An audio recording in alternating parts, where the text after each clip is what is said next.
Hello everyone. अब हम next आगे दूसरा टॉपिक शुरू करते हैं।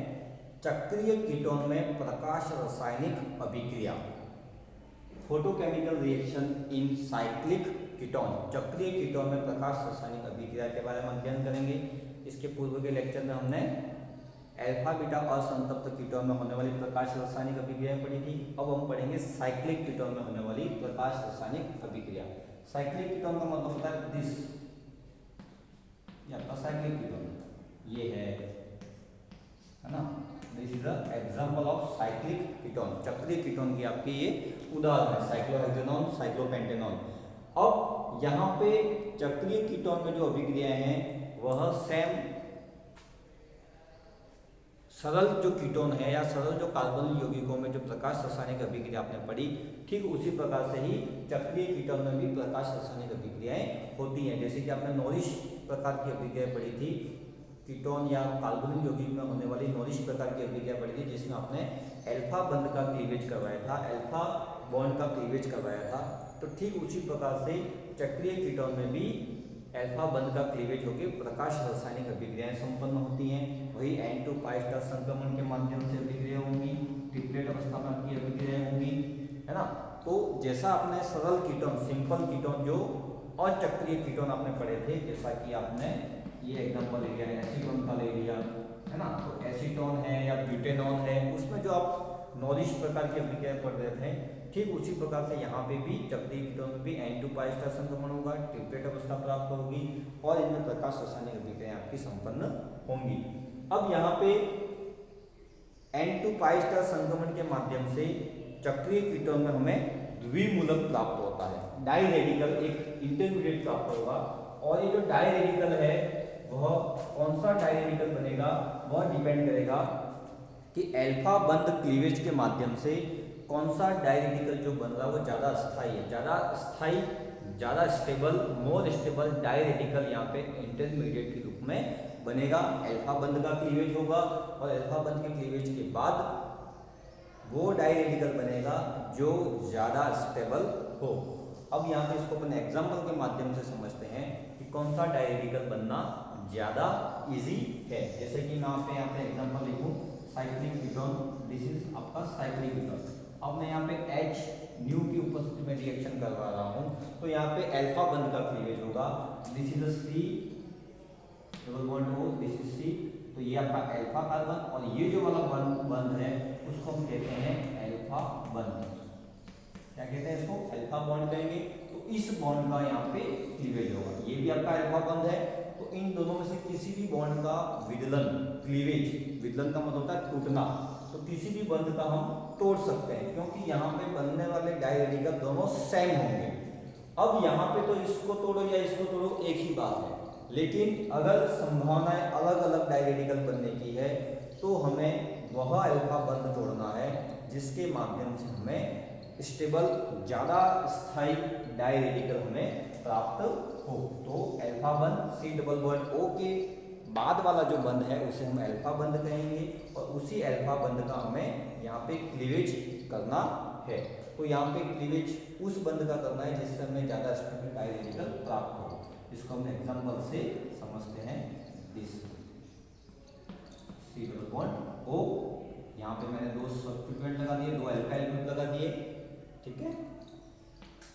अब यहाँ पे H न्यू वही N2 पाई स्टार संक्रमण होगा, ट्रिपलेट अवस्था प्राप्त होगी। अब यहाँ पे इंपॉर्टेंट चीज है कि अल्फा बंध आपका ये वाला भी अल्फा बंध है and this is also alpha बंध, दोनों आपके अल्फा बंध है क्योंकि C डबल बॉन्ड O इसके बाद का क्रियात्मक समूह और इसके बाद वाला कार्बन आपका ये है, ये अल्फा कार्बन, ये भी अल्फा कार्बन है। तो दो प्रकार के आपके अल्फा बंध है, ये अल्फा बंध भी और ये भी आपका अल्फा बंध है। तो अब ऐसी कंडीशन में हमें टूटने के बाद जो डाई रेडिकल बन रहा है उसकी स्टेबिलिटी के आधार पर हम कहेंगे कि कौन सा अल्फा बंध टूटेगा। तो अगर आप ये वाला अल्फा बंध तोड़ते हो, ये वाला अल्फा बंध तोड़ेंगे अपन, होमोलाइटिक क्लीवेज होगा। यहाँ पे कौन सा क्लीवेज होगा? होमोलाइटिक क्लीवेज, समान विखंडन होगा और हमें डाई रेडिकल यहाँ पे प्राप्त होगा। तो ऐसी कंडीशन में हमें जो डाई रेडिकल प्राप्त होगा वह हमें प्राप्त होता है इस प्रकार, ठीक है। ये डाई रेडिकल हमें यहाँ पे प्राप्त हो रहा है जब अल्फा बंध का क्लीवेज, इस अल्फा बंध का क्लीवेज किया तब ये डायरेडिकल हमें प्राप्त होता है। अगर हमने इस अल्फा बंध को यहाँ से बंद तोड़ते हैं तो हमें जो डायरेडिकल प्राप्त होता है वो हमें प्राप्त होता है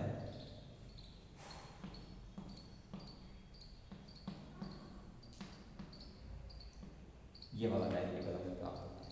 अब ये डायरेडिकल देखें और इस डायरेडिकल की बात करें तो इस कंडीशन में हम देखेंगे कि ज्यादा अस्थायी कौन सा है। तो ये जो डायरेडिकल है इसमें ये जो कार्बन है, ये वाला जो कार्बन आप देख रहे हैं, ये कार्बन आपका 3 डिग्री कार्बन है। कौन सा कार्बन है? 3 डिग्री कार्बन है। और ये वाला कार्बन आप देख रहे हैं तो यहाँ पे ये डायरेडिकल वो आपका 1 डिग्री कार्बन है। और जैसा कि हम जानते हैं कि 3 डिग्री रेडिकल और 1 डिग्री रेडिकल में 3 डिग्री रेडिकल ज्यादा अस्थायी होता है, ये आपका ज्यादा अस्थायी डायरेडिकल है, द्विमूलक है। तो मैं ये कहना चाह रहा हूँ कि जो ज्यादा अस्थायी द्विमूलक है वही बॉन्ड क्लीवेज होगा, अर्थात हमें ये बॉन्ड क्लीवेज नहीं करके ये वाला बॉन्ड क्लीवेज करना है, क्योंकि ये आपका ज्यादा अस्थायी बन रहा है।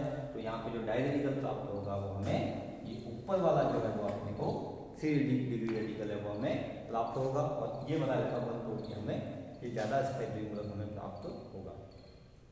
अब जो डायरेडिकल प्राप्त हो रहा है, इस डायरेडिकल में 3 प्रकार की अभिक्रियाएं संभव है। कौन कौन सी 3 प्रकार की अभिक्रियाएं संभव है उसको हम देखेंगे। तो आप चर्चा करेंगे, इस डायरेडिकल की बात करेंगे।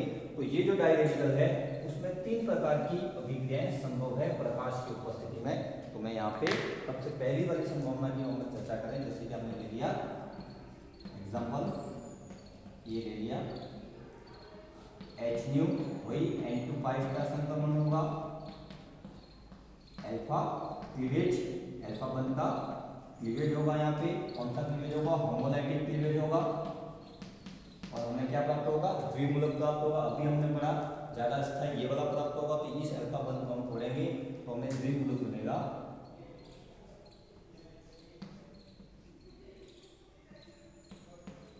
ये द्विमूलक हमें यहाँ पे प्राप्त होता है। ठीक है, अब ये द्विमूलक हमें प्राप्त हो रहा है। इस द्विमूलक में 3 प्रकार की संभावनाएं हैं। पहले हम चर्चा करेंगे 2 प्रकार की संभावनाओं की, फिर थर्ड संभावना हम बाद में देखेंगे। तो ये द्विमूलक है, इसमें क्या हो कि ketone C double bond O समूह मतलब अल्फा हाइड्रोजन, ये जो द्विमूलक है उसमें ये वाला का कार्बन हो गया अल्फा कार्बन।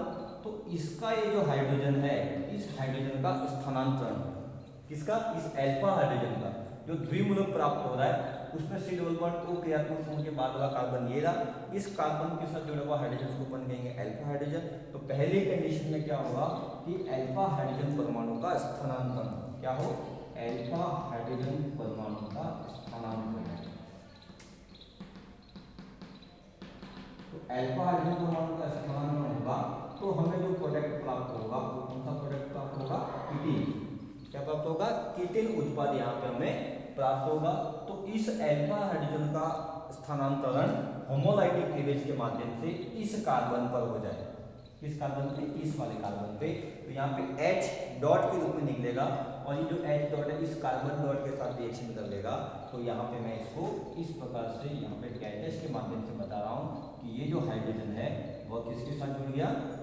इस डॉट डॉट डॉट वाले कार्बन के साथ जुड़ गया। तो यहाँ पे इस कार्बन के ऊपर डॉट आ जाएगा, जैसा कि मैं यहाँ पे लिख रहा हूं।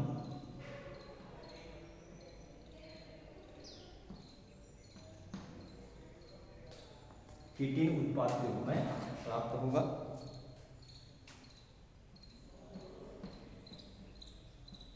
डॉट और यहाँ का हाइड्रोजन यहाँ पे जुड़ गया। यहाँ वाला hydrogen H dot homolytic cleavage के रूप में H डॉट के रूप में निकला और इस कार्बन के साथ जुड़ गया। अब यहाँ पे ये डॉट पहले से ही है, यहाँ पे उपस्थित है। अब ये डॉट और ये डॉट आपस में जुड़ के एक डबल बॉन्ड बना देंगे।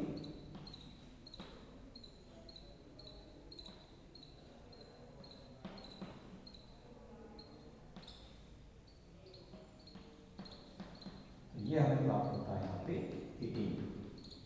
कीटिन का मतलब होता है C डबल बॉन्ड O, इसको अपन कहते हैं कीटिन। तो यहाँ पे वही हो रहा है C डबल बॉन्ड O, एक कीटिन हमें यहाँ पे प्राप्त हो रहा है। अल्फा हाइड्रोजन का स्थानांतरण इस कार्बन डॉट के साथ हो गया, तो पहली संभावना अल्फा हाइड्रोजन परमाणु का स्थानांतरण होगा, तो हमें उत्पाद प्राप्त होगा यहाँ पे कीटीन।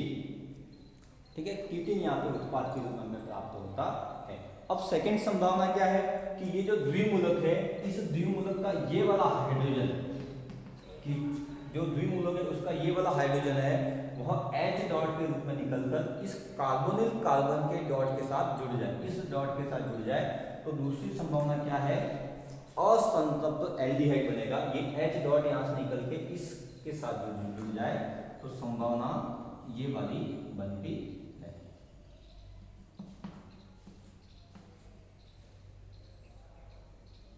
यहाँ पे इसको वापस देखते हैं, अगर ये वाला हाइड्रोजन परमाणु H डॉट के रूप में निकल के यहाँ जुड़ जाए, तो मैं इसका डायग्राम यहाँ बना रहा हूँ।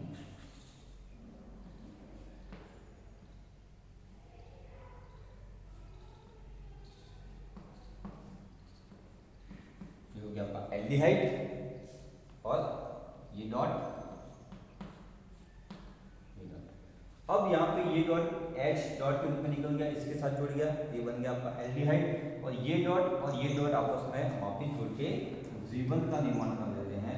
इस प्रकार से यहाँ पे हमें असंतृप्त एल्डिहाइड प्राप्त होता,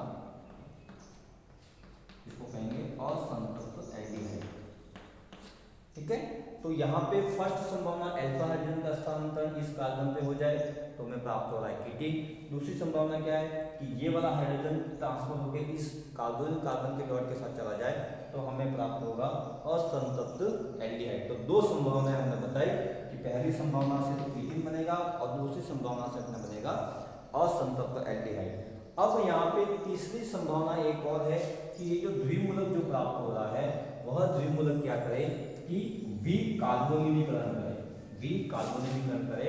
उस कंडीशन में क्या होगा, अल्फा वही पहले तो द्विमूलक बनेगा, और द्विमूलक बनने के बाद उसमें जो द्विमूलक बनेगा आपका ये वाला, ठीक है, ये बन गया द्विमूलक,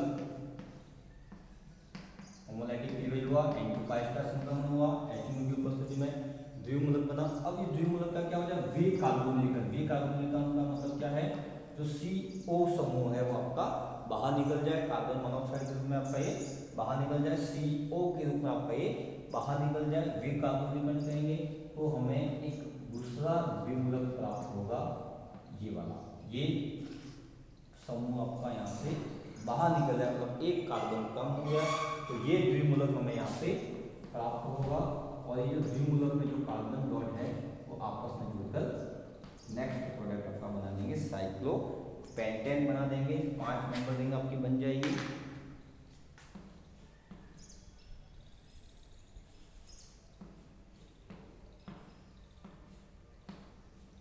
ये तीसरी संभावना है विकार्बोनिलीकरण के माध्यम से साइक्लोपेंटेन यहाँ पे आपका बन जाए। तो ये हमने पढ़ी चक्रीय कीटोन में होने वाली प्रकाश रासायनिक अभिक्रिया।